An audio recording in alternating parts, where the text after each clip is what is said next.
"What are you doing?" asks a middle-aged woman to a little girl. It's a classroom full of 10-year-olds. While rest of the students are writing down what is written on the board, this one girl is doing something else. "I'm asking you, what is the meaning of this?" says the teacher, raising her voice. She picks up her notebook to look closely what it is. After adjusting her reading glasses, the teacher still understands nothing. The page is full of weird, random, scribbly lines that make no sense. The girl doesn't respond.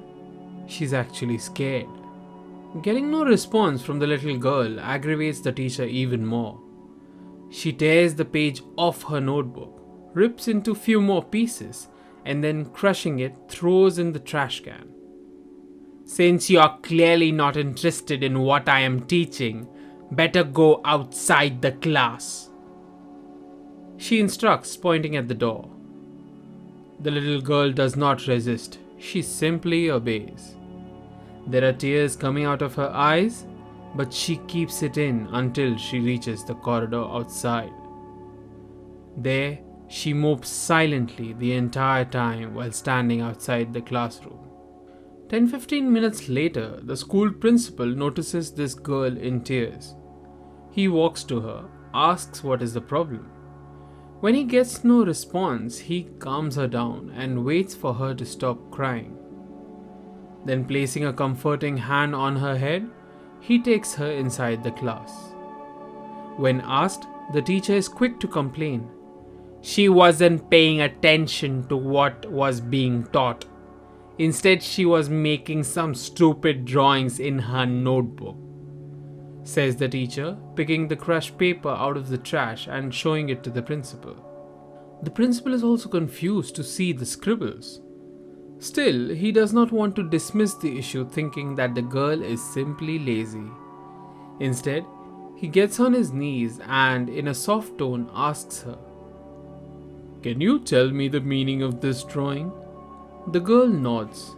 She then takes those pieces from the principal, walks to the teacher's desk, and arranges them such that it makes the original pattern before it was torn to pieces.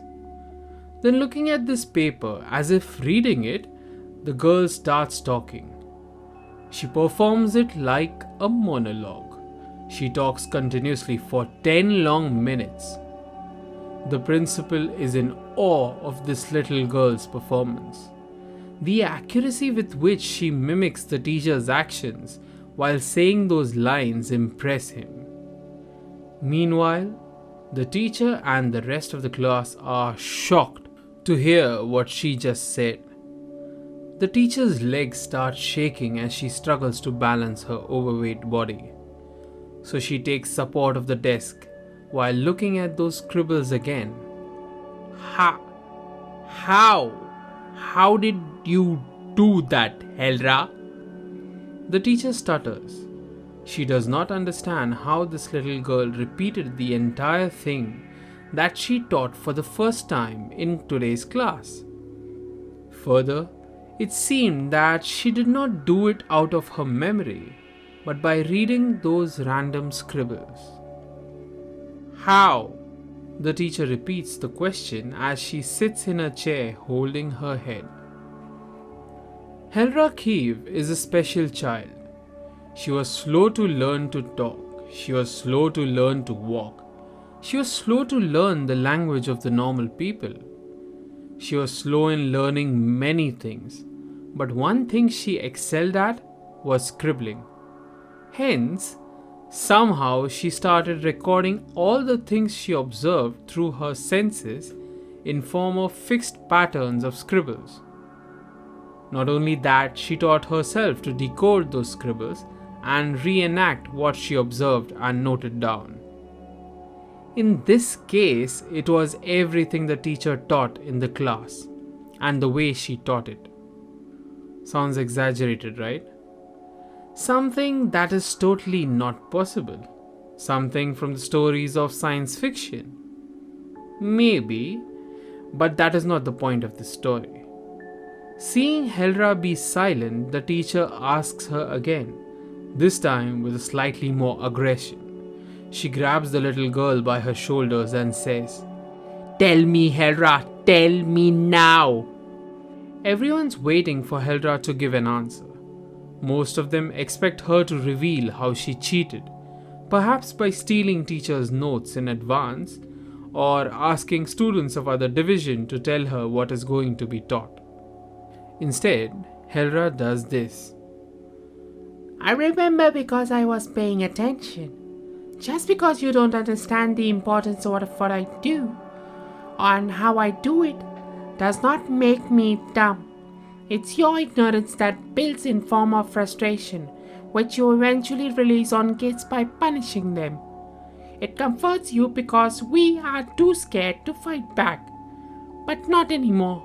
Don't blame me for your incompetence. This is what Helra would have said had she been a spoiled, arrogant teenage brat. Instead, she says nothing. Helra has received a lot of criticism from everyone for this very unique talent of hers because people don't understand it. Hence, now she does not waste her energy trying to explain it again. Little 10 years old Helra Kiev simply takes those pieces of paper, walks to her desk, and sits down expecting for the lesson being taught to resume without any further delay. End. Please like and subscribe to this channel and comment your thoughts about this story. Also, if you like my storytelling style, then you can hire my services via Fiverr or support this channel via Patreon. Please stay subscribed because soon I'll come with another story. Till then, thank you.